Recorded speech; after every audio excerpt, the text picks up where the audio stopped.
Hello and welcome back to the Feel Good Club podcast. I'm Emma and I'm so grateful that you've chosen to spend this time with me.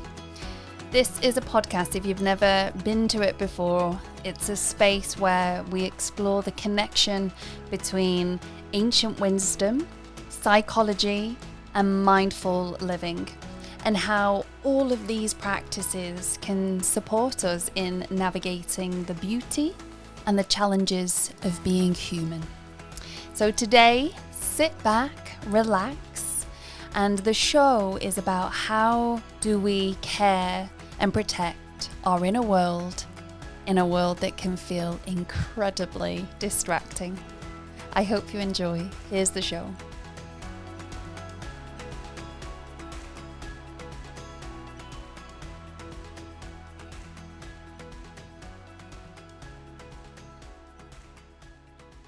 Hello everybody, thank you once again for being here. Over the last few weeks we've been journeying through the 8 limbs of yoga, and we've explored the yamas, the niyamas, the foundations of how we relate to ourselves and the world around us. We have explored the asana part, the physical movement part, but also the part of becoming more connected and embodied within ourselves. And last week, we delved a little bit into Pratyāhāra, or breath awareness, this conscious breathing and how the breath can become an anchor that brings us back to ourselves time and time again. And now we move into the 5th limb of yoga, known as Pratyāhāra. But I today would like us to incorporate a little bit more awareness around it being about sense withdrawal, not so that we can withdraw from the external distractions so much, but just about us understanding how we can care for our inner world a little bit more. I think it's a place that we get so pulled away from nowadays with the increased distractions of technology, commitments, varying roles, summer challenges that come in of balancing all of those roles. It's very, very easy for us to all of a sudden forget what our inner world, our inner calm, our inner voice is saying, because we have so many external distractions that are maybe being taken over by our senses. Our 5 senses of sight, hearing, taste, smell, feel with the touch. So Pratyāhāra, this 5th limb within yoga, is about withdrawing from those senses. So today we're going to have a little look at what the psychology says about senses and maybe attention control, and how we can look at understanding where our attention is going and how we can bring it back. And we'll also look into the ancient teachings of yoga with this limb being Pratyāhāra.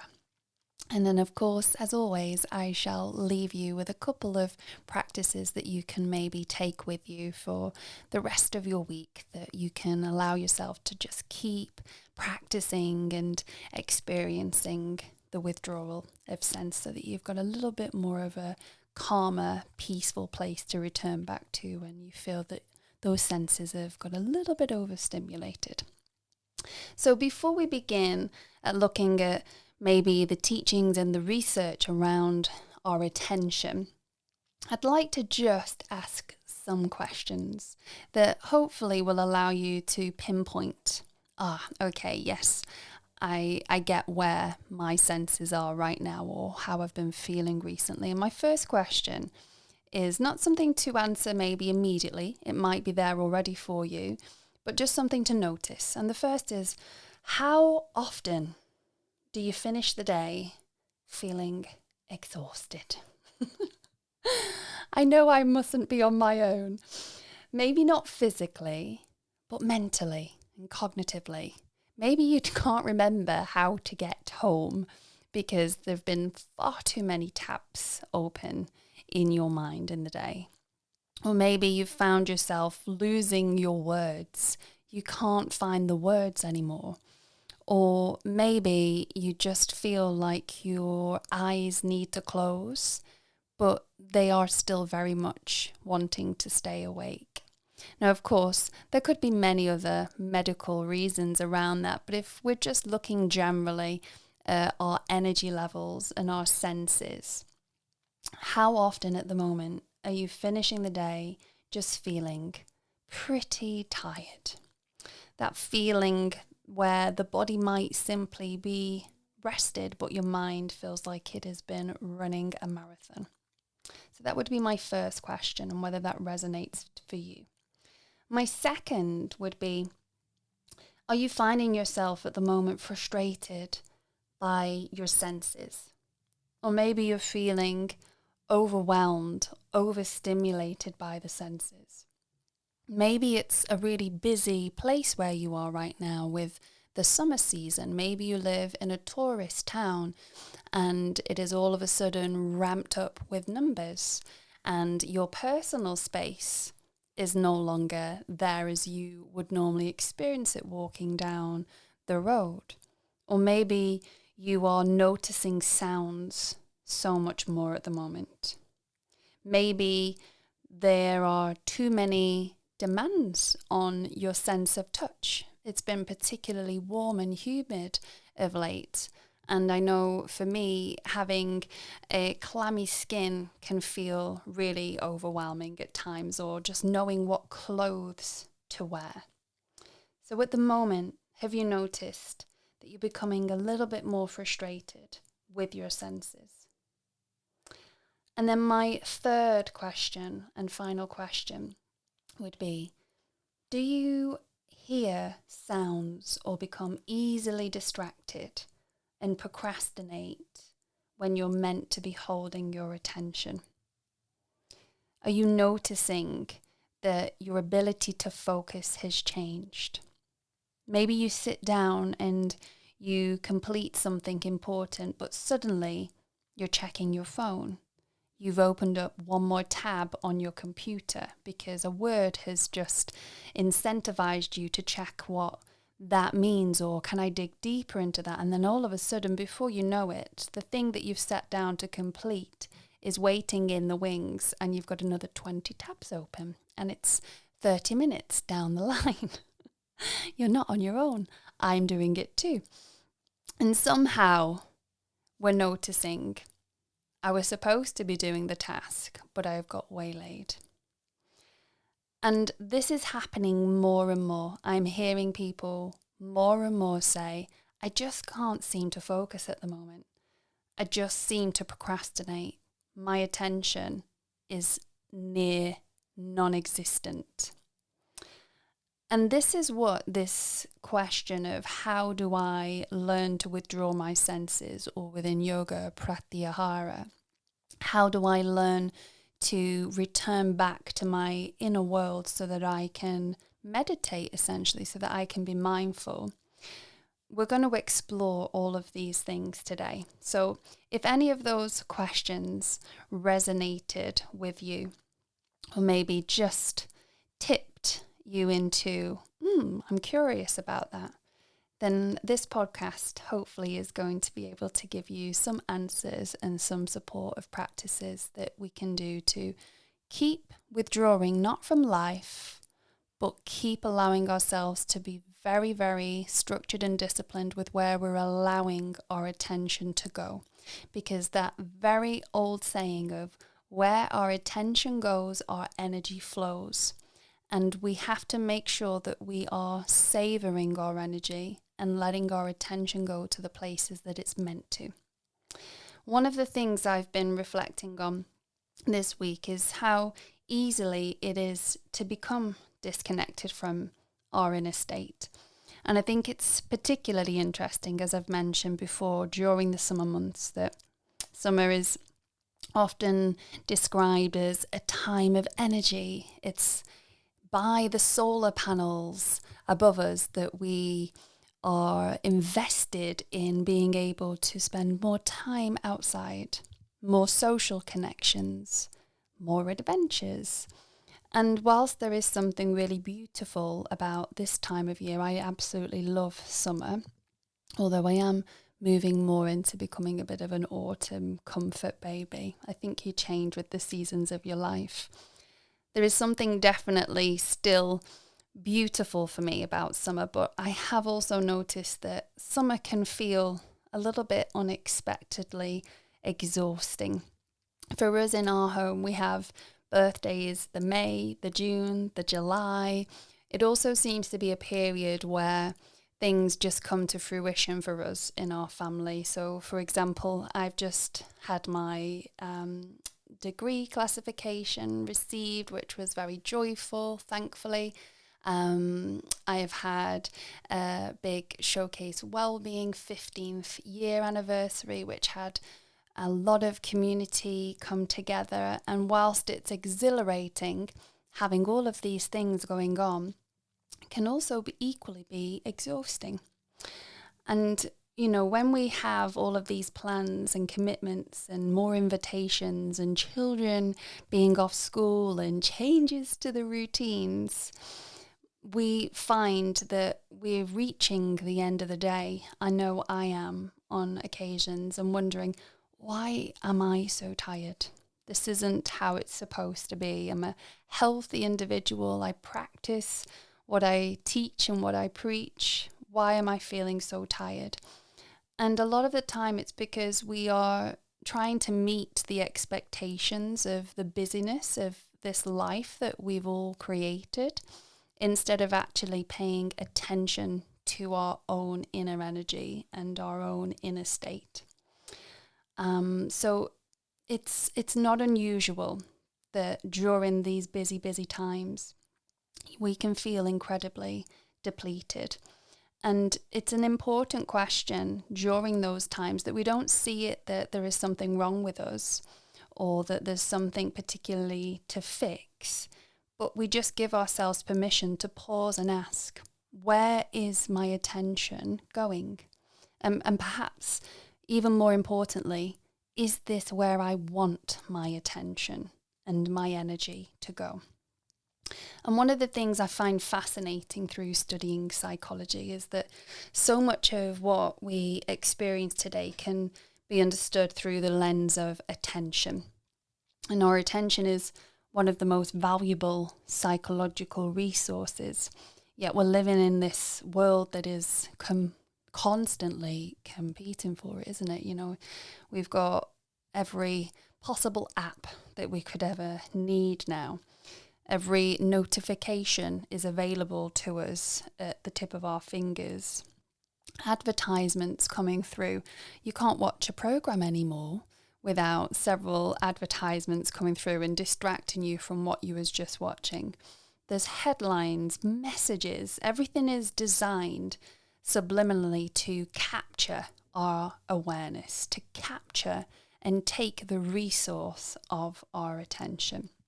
And the challenge is that our brains, they weren't designed to process endless streams of information, certainly not without consequence anyway.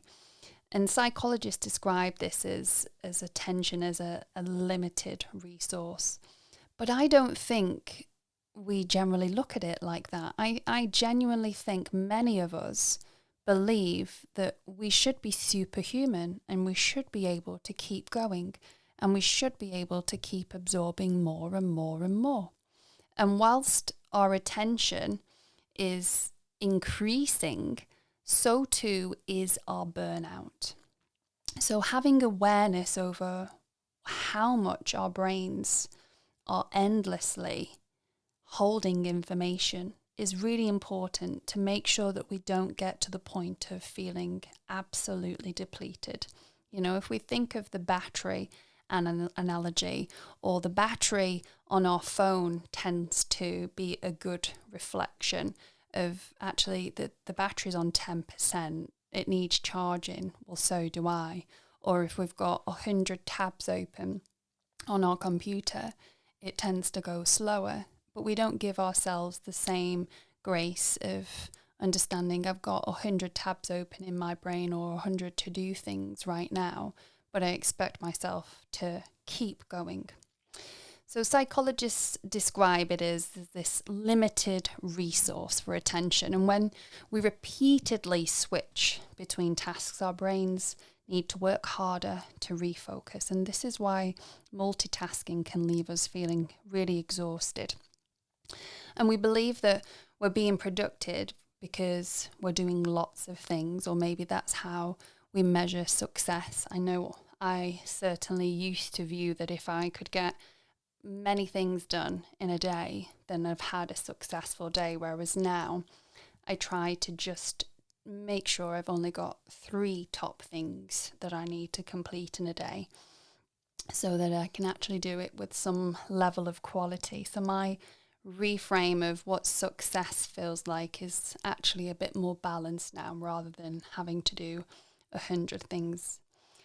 Internally, our attention is also being fragmented, and fragmented attention often creates this fragmented sense of self too. We become a lot less patient, a lot less present, of course, and much more reactive. And I'm sure you'll be able to liken that to yourself. If you know that you've got 10 things that you have to do in the space of 8 hours in your day, you aren't able to give anyone else time to come in and interrupt that because you've got so many things to do. And it's likely that your responses to anyone coming in and interrupting those 8 things that you've got to do is probably not going to be one of the kindest moments that you've had, just simply because you're going into a survival mode of, I have to get these things done so that I can be productive in my day. I don't have time for anything else to take away my attention. And this is where the concept of cognitive load becomes so interesting. Cognitive load being the amount of information our working memory can process at one time. And when this becomes too much, we may notice things such as difficulty concentrating, a forgetfulness, feeling emotionally overwhelmed maybe, procrastination, and hard decisions tend to not be made during a time of cognitive overload, and there certainly can be a fatigue even around being able to make a decision. So even things like small tasks could require a huge amount of effort for us to even attempt to do it, and sometimes we assume that this means we need to be more disciplined, or perhaps sometimes we need a little bit less input, less noise, less constant stimulation, a bit more rest, a bit more space. But actually, mindfulness research has shown that intentionally training our attention can support our ability to regulate our emotions, improve concentration, and reduce stress. And that hopefully is today what we're going to try and practice together. It's not about creating a perfectly calm mind, because this mind that we have been gifted is meant to be distracted. And I always say this when I'm teaching meditation. People think that you come to meditation to just empty the mind and it be still, and the pond-like nature of the mind is immediately going to appear in front of you. But what actually is most likely is that you've got a pond still in the mind, but there are going to be several pebbles splashing and hitting that pond, because thoughts, emotions, and distractions are all part of being human. The practice itself of mindfulness is actually learning not to follow every thought, and that you don't have to follow every thought, and not to have to respond to every distraction or judge the distraction, but simply recognize that you have moved on to witnessing a thought, and then you can come back to that still-like nature. So we don't have to give every single thing our energy, and this is where psychology and the yogic teachings of Pratyāhāra meet beautifully.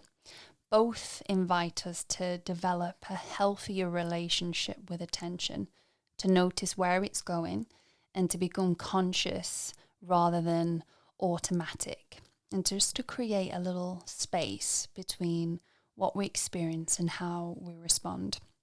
So before we go and explore the ancient teachings of Pratyāhāra, I'd like to invite you into a really short practice, a practice of gathering our attention back.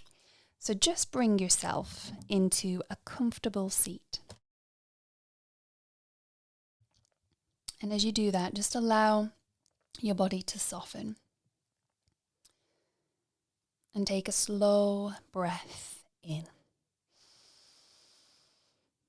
And a gentle breath out. Now bring awareness to your mind, not trying to empty it, not trying to force stillness, but simply observing. Imagine your attention is like a light, and notice where that light naturally travels. Maybe a thought, a memory, a sound, a sensation, something you need to do later. And each time you notice that your attention has moved, simply and gently just bring it back to no judgment, no frustration. Just return again and again. And this is the practice. Simply, the moment you notice you have wandered, you've already become aware. And awareness is the beginning of the withdrawal of senses, the Pratyāhāra. And as we practice this more regularly, we learn that you can experience the world without being pulled completely away from it. Take your final conscious breath in here. And a final conscious breath out.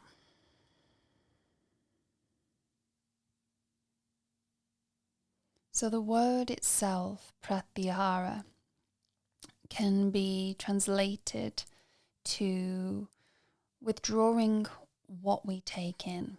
Prati is to turn back.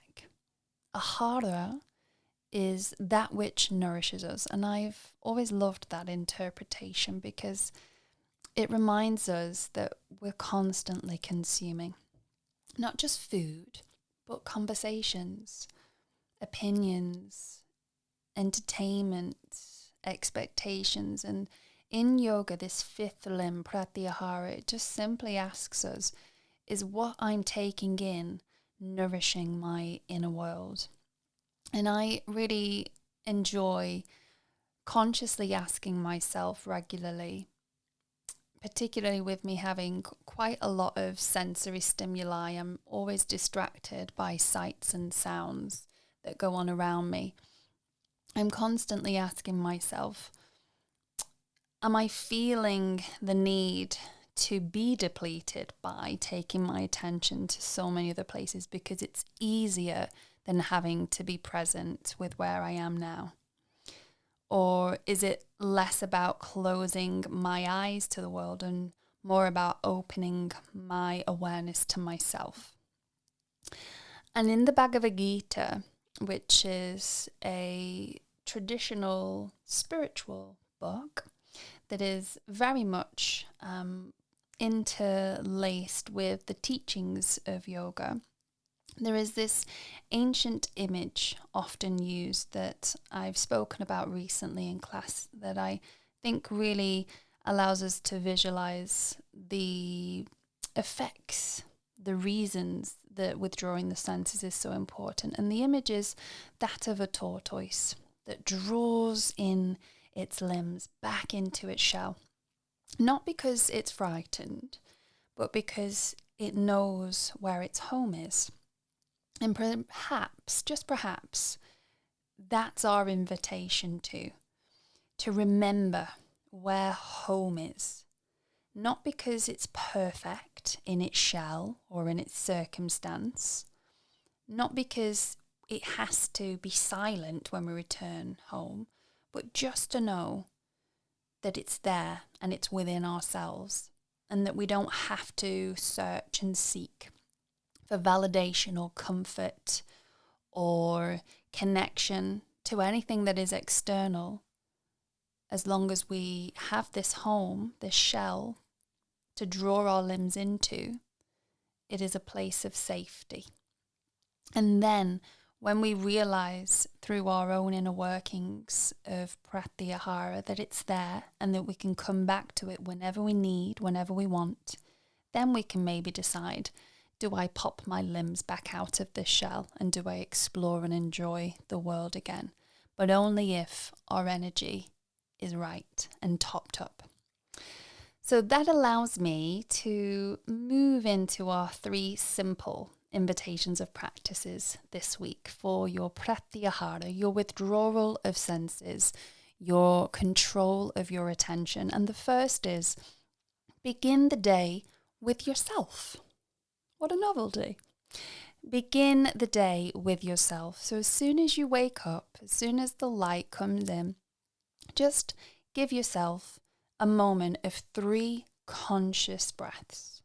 Before you reach for the phone, before you reach to look at the time, before anything else, before anyone else can gather your attention, just on your own, open your eyes and take 3 conscious breaths and allow yourself to arrive in the day. Allow your awareness to begin within before giving it to the outside world. So that would be my first invitation. Ground yourself with 3 conscious breaths and begin the day with yourself. The second invitation this week is to notice what nourishes your attention. Throughout the week, become a bit curious. Which conversations are leaving you feel lighter? Which conversations or environments are leaving you feel overwhelmed? And which habits are restoring your energy? Or maybe which are quietly draining you?